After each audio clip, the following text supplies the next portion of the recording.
आप सभी जानते हो तीर्थ कोई सामान्य तीर्थ नहीं है।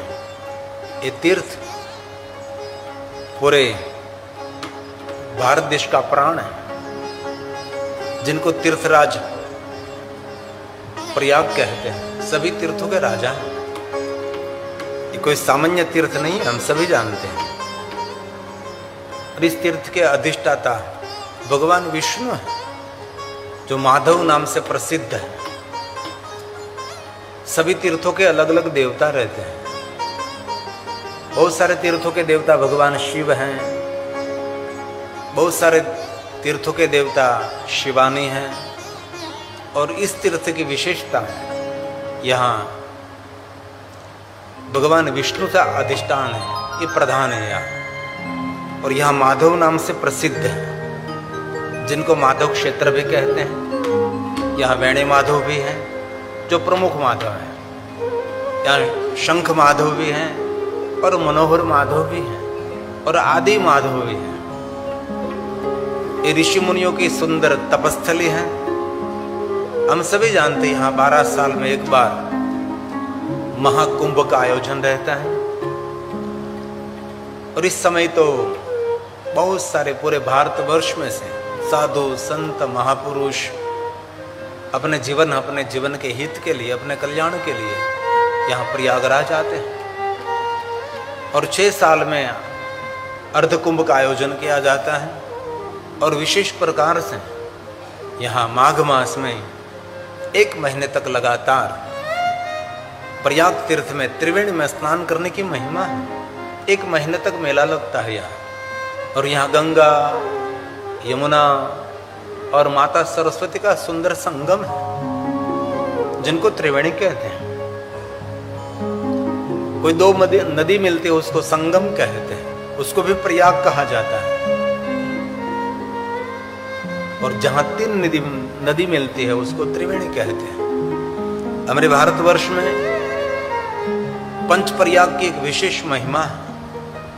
इसमें एक विष्णु प्रयाग भी है, नंद प्रयाग भी है, कर्ण प्रयाग भी है, रुद्र प्रयाग भी है, और एक देव प्रयाग भी है।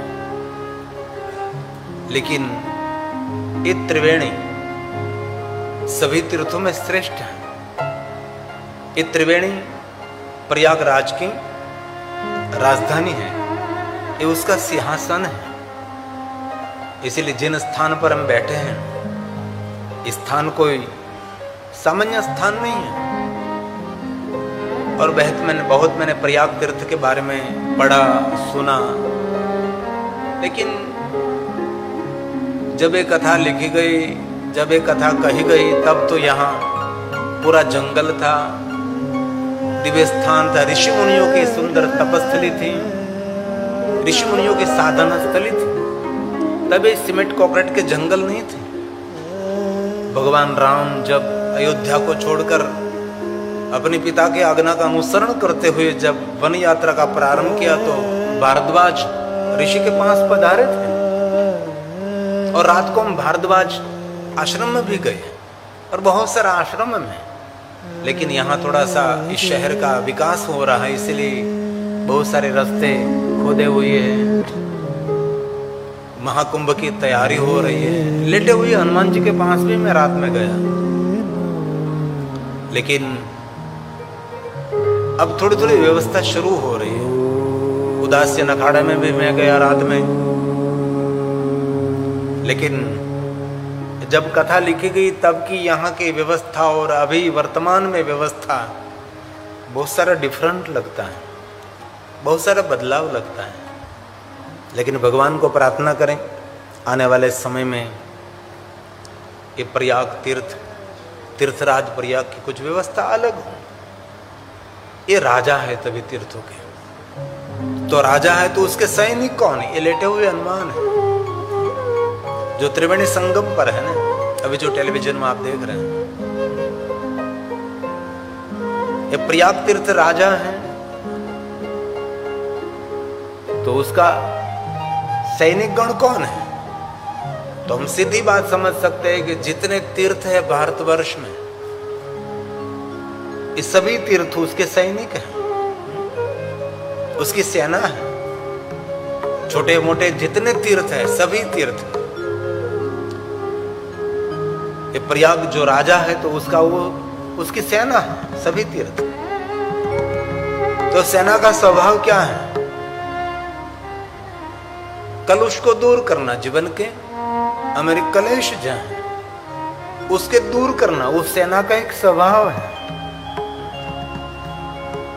प्रयागराज जो राजा है तो उसका कोई किला भी होगा, तो अगम क्षेत्र उसका किला है, उसका मंत्री भी कोई होगा, सत्य उनका मंत्री।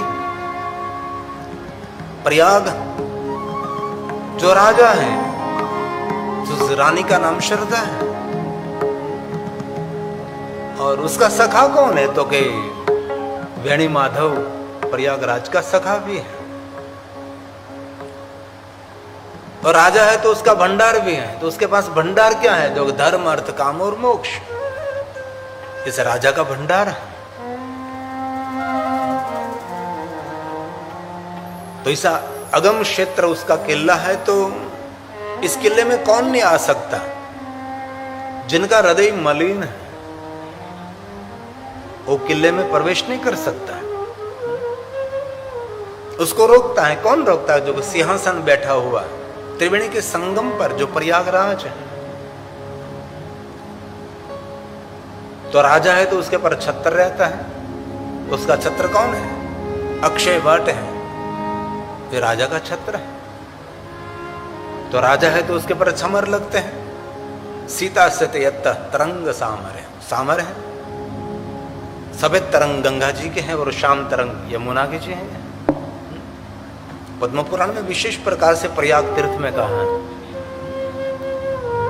इसीलिए जिस तीर्थ में हम कथा के माध्यम से निवास करेंगे, ये तीर्थ कोई सामान्य तीर्थ तो नहीं है। ग्रहों में श्रेष्ठ सूर्य नारायण है, नक्षत्र में श्रेष्ठ चंद्रमा है, सभी मास में श्रेष्ठ मास माघ मास है।